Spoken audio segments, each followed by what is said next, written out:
efek lain nih dok yang ditimbulkan dari si flu Singapura ini selain pastinya rasa gatal, demam, nggak nyaman lah pastinya gitu ya. Ada efek jangka panjangnya atau kayak bakal mempengaruhi tumbuh kembangnya juga nggak sih dok? Sebenarnya tidak sih, Mam, tapi yang paling ditakutkan ketika anak mengalami flu Singapura adalah kesulitan makan dan minum. Takutnya Hmm, ketika anaknya kesulitan makan dan minum, nantinya anaknya bisa cenderung ke dehidrasi. Jadi iya. sebaiknya ketika ada tanda-tanda karena lesi yang di dalam mulutnya itu mungkin terlalu sakit sehingga dia menelan atau meminum itu sulit, sebaiknya segera dibawa ke IGD tanpa harus menunggu. Oke, konsumsi obat secara berlebihan dan tanpa advice dokter itu sangat tidak dianjurkan.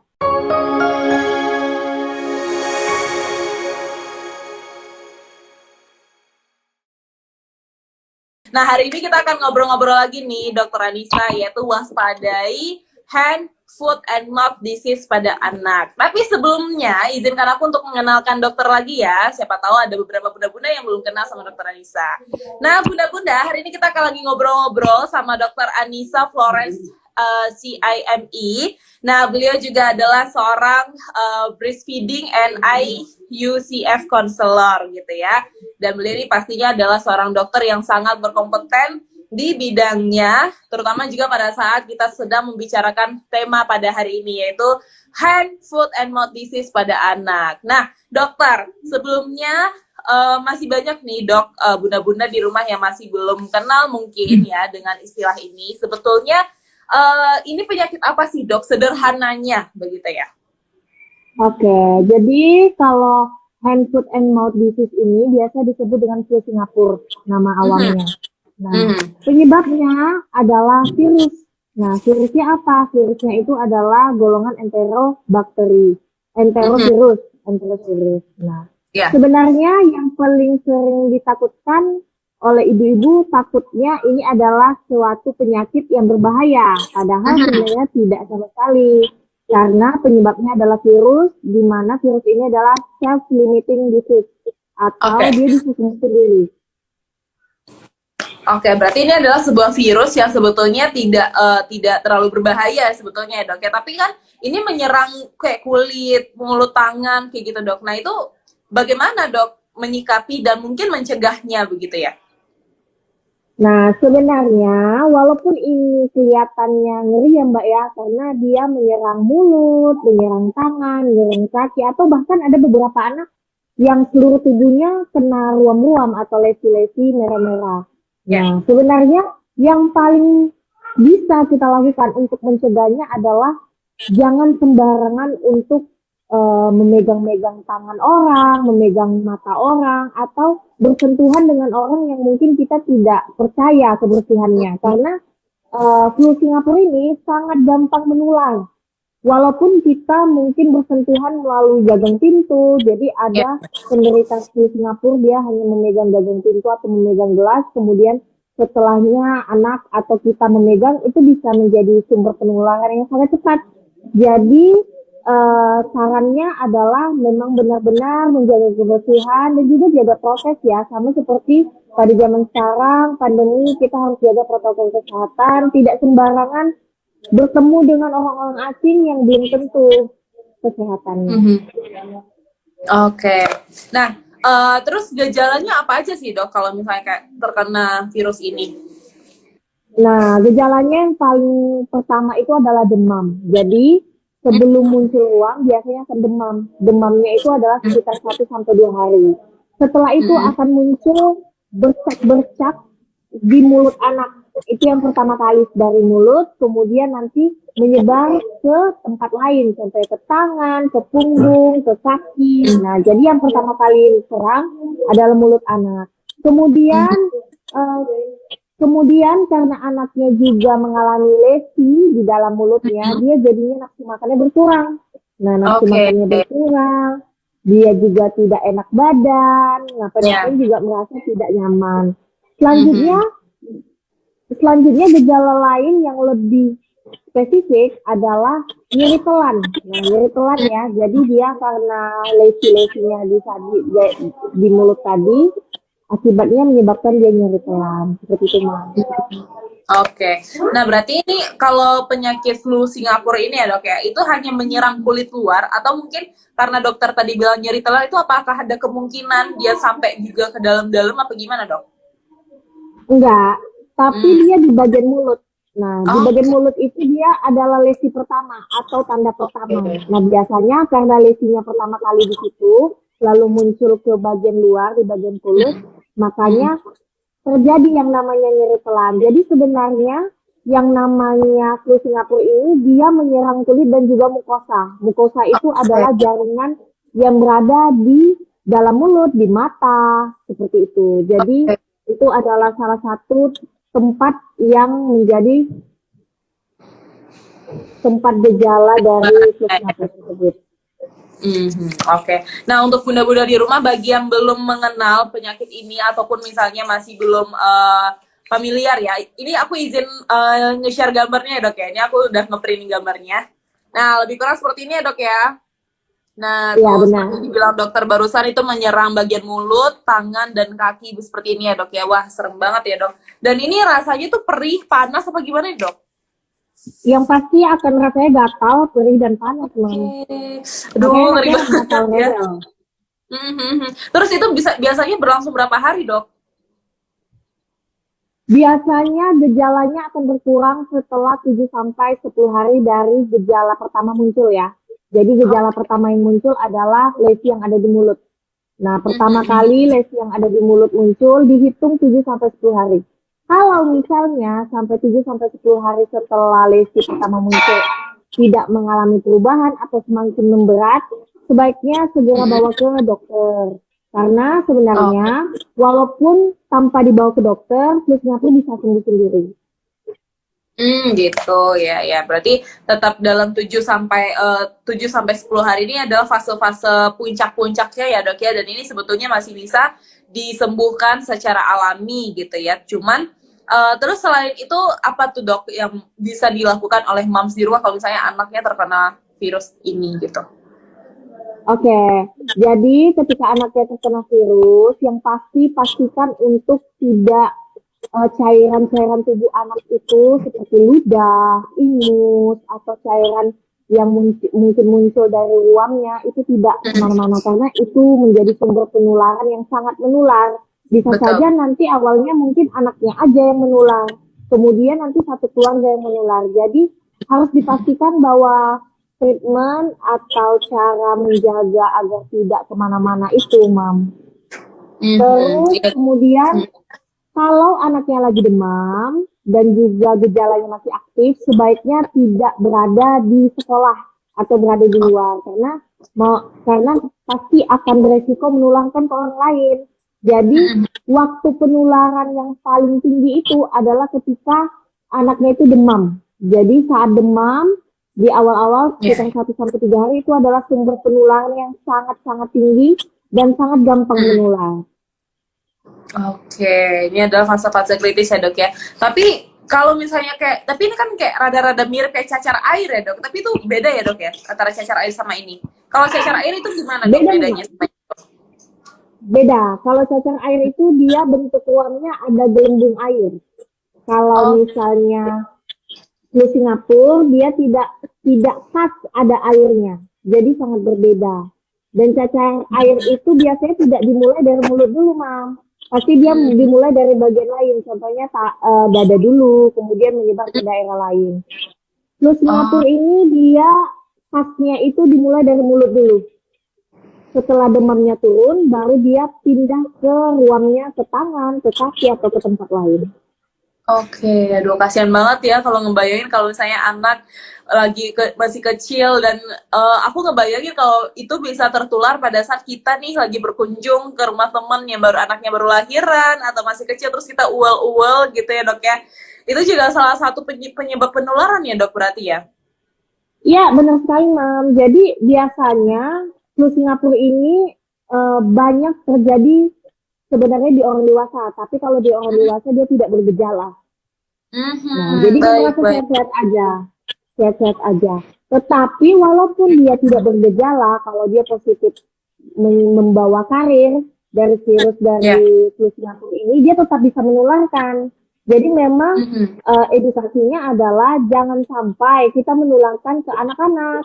Jadi ketika kita bertemu dengan anak orang lain atau bukan anak kita, jangan sembarangan untuk memegang, mencium, bertukar cipika-cipiki itu tidak disarankan karena bisa saja kita menularkan mungkin nggak virus Singapura tapi virus flu yang lain atau virus Ya, penyakit lain kita kan nggak tahu. betul banget. Betul banget sih dok, kayak aku tuh kadang suka gemes gitu ya ngeliat tuh orang-orang kadang baru datang-datang, iya anaknya lucu banget, terus dicium-cium pipinya, ya nggak tahu aja ya dia habis dari mana segala macem gitu ya. Nah btw terus kalau misalnya itu demamnya sudah turun dan bekasnya pun udah mulai air-air gelembung yang di dalam itu udah mulai ngempes atau menghilang gitu dok. Nah bakal meninggalkan bekas luka-luka gitu nggak sih dok? Atau bakal bisa hilang juga? Oke, jadi sebenarnya bekas luka di kulit anak itu bisa hilang tapi membutuhkan waktu. Nah, kondisi Mhm. terbaik agar bekas luka ini cepat hilang, pastikan kulit anak tetap lembab, jadi jangan kering.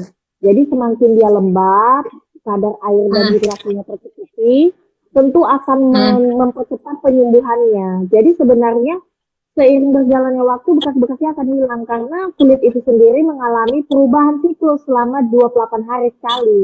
Jadi sebenarnya Oh, bisa hilang sendiri. oke, oke, oke. Jadi jangan takut ya Moms ya kalau misalnya akan meninggalkan bekas, tapi fokus dulu sama pengobatan dan pencegahannya, yaitu salah satunya harus menjaga kebersihan dan mewanti-wanti siapapun yang berinteraksi sama anak kita. Walaupun dikatain sombong, nggak apa-apa Moms, daripada kena flu Singapura ya, say. Ribet urusannya gitu ya.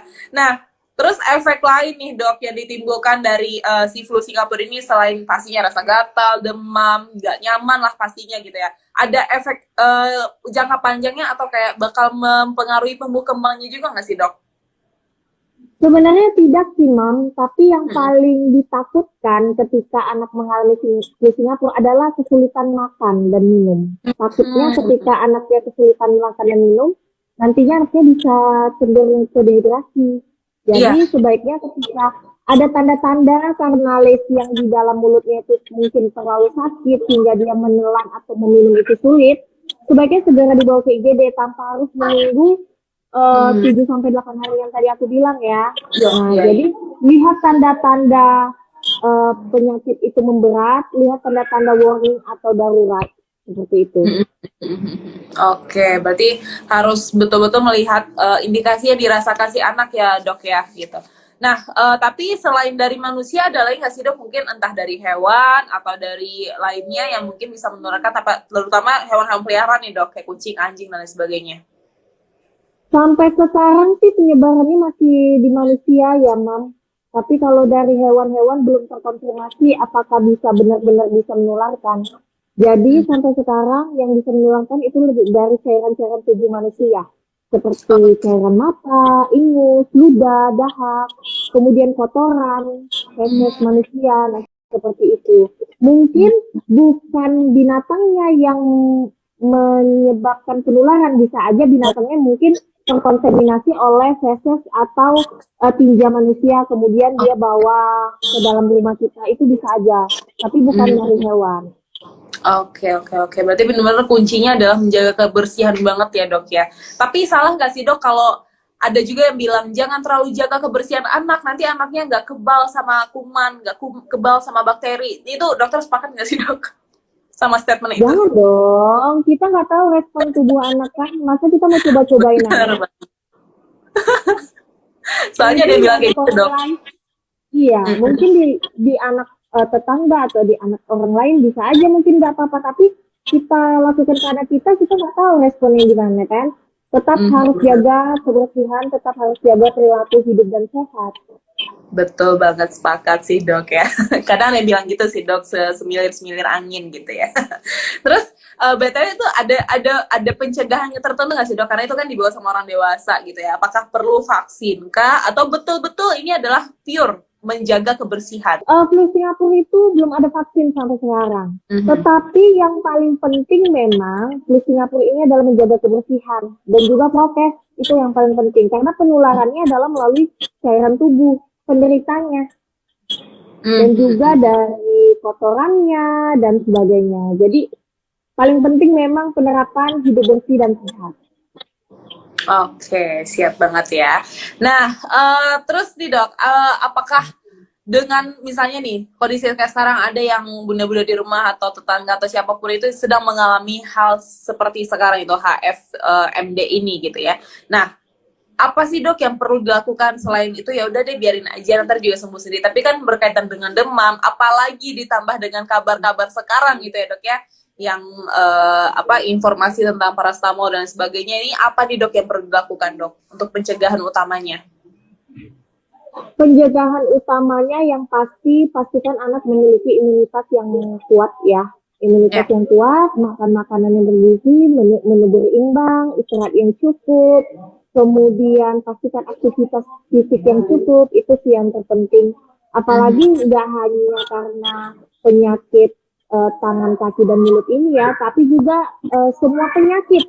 Semua penyakit itu kuncinya adalah bagaimana kita melakukan pencegahan. Pencegahan itu lebih baik daripada mengobati. Karena pencegahan itu risikonya sangat lebih minim daripada ketika kita mengobati. Apalagi zaman sekarang ya, Mam, kita tahu ini lagi huru-hara banget yang namanya obat-obatan. Kita nggak tahu obat-obatan apa saja yang mungkin udah masuk ke dalam tubuh anak kita. Kita jadinya merasa insecure dan jadinya merasa tuduh-tuduhan nggak sih?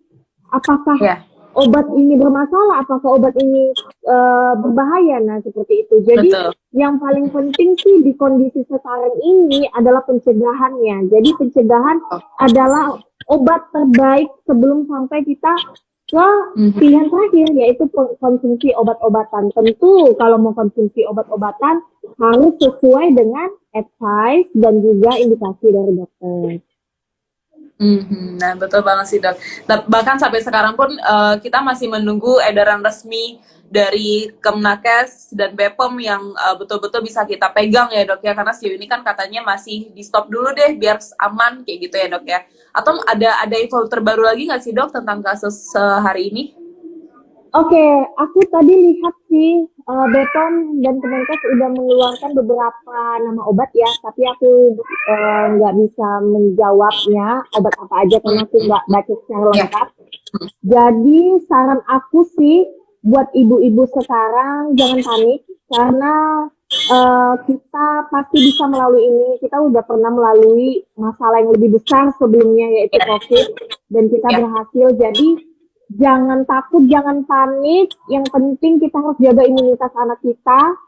Dan jangan percaya tuh kata orang-orang kalau misalnya anaknya nggak dikasih makanan-makanan yang nggak bersih, jadi anaknya nggak kebal kayak gitu ya. Itu sangat-sangat salah ya pemikiran seperti itu.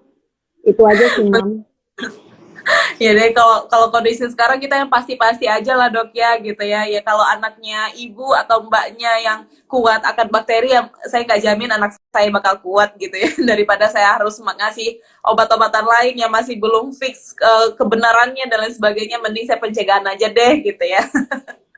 Nah, terakhir nih dok, sebelum kita tutup nih tentang tema kita sore hari ini, do and don'ts tentang penyakit ini nih dok, kayak gitu. Yang harus dilakukan, yang harus dilakukan dan yang harus dihindarkan. Yang pertama yang harus dilakukan penerapan hidup bersih dan sehat. Kemudian ajarkan anak etika batuk yang baik karena kita tahu bahwa penyakit virus ini adalah menular melalui cairan tubuh.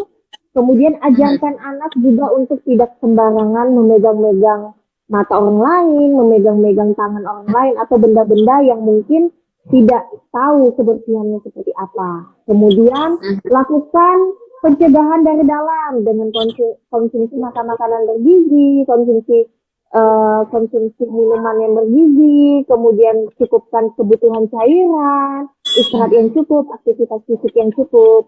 Don'ts-nya sih itu sih ya Mam, jangan sembarangan membiarkan anak untuk dipegang-pegang orang lain, kemudian membawa anak ke kerumunan. Pada saat ini sangat-sangat tidak disarankan membawa anak ke ruang publik karena sangat beresiko ya Mam, sangat beresiko. Kemudian konsumsi obat secara berlebihan dan tanpa advice dokter itu sangat tidak dianjurkan pada saat ini. Gitu, betul banget. Nah, itu dia ya bunda-bunda di rumah ya, moms di rumah juga gitu ya. Hal yang perlu dilakukan dan yang perlu dilakukan. Nah, seperti biasa dok, aku sebelum menutup sesi obrol-obrol kita nih, aku pengen ngasih kesimpulan juga karena banyak juga moms di rumah yang baru bergabung gitu ya.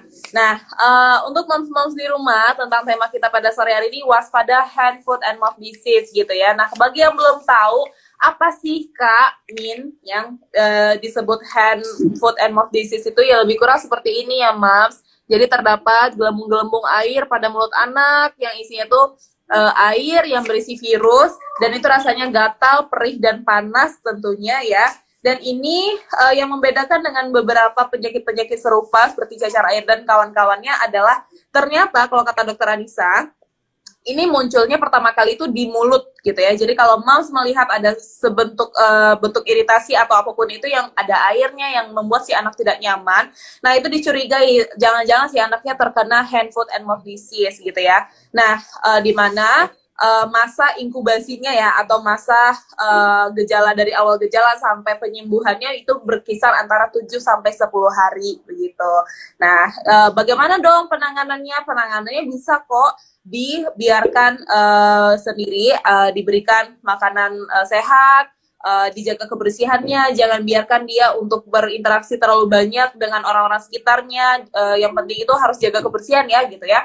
Nah, terus gejalanya apa aja? Gejalanya pastinya ada demam. Yang kedua terdapat bercak-bercak. Yang pertama banget itu di mulut gitu ya. Terus nanti akan menjalar ke tangan, punggung dan kaki. Dan yang pasti juga pasti nafsu makannya akan berkurang dan ada rasa nyeri pada saat menelan begitu ya. Nah, terus juga ciri khas yang terdapat pada HFMD ini adalah dia gampang banget menyerang bagian-bagian mukosa ataupun cairan pada tubuh kita yaitu di area mulut dan area mata. Jadi itu harus hati-hati banget ya dok ya. Nah, terus juga apa yang harus dilakukan? Yaitu jangan panik, harus tetap jaga banget kebersihan anak-anak bunda dan lingkungan sekitar. Dan itu dia moms informasi kita sore hari ini semoga bisa sedikit menenangkan ya di tengah-tengah informasi yang sedang beredar pada beberapa hari belakangan ini gitu ya. Yang intinya seperti kata dokter Anissa, hal yang besar aja udah pernah kita lalui dan kita aman-aman aja gitu ya. Dan kita berhasil melaluinya, apalagi ini adalah sebuah informasi yang sebetulnya masih bisa kita cegah. Oh ini adalah nggak boleh buat anak batuk pilek, buat anak demam, ya kita pencegahan supaya jangan anak jangan demam, jangan batuk, jangan pilek kayak gitu ya. Dan tetap harus jaga kesehatan buat moms di rumah dan anak-anak juga. Dokter Anissa terima kasih banyak atas informasinya, semoga sehat selalu, jauh-jauh dari penyakit dan sukses selalu ya dok ya. Mudah-mudahan kita ketemu lagi di next tema, mudah-mudahan. Semangat, Mam. Semangat, Mbak. Semangat semuanya.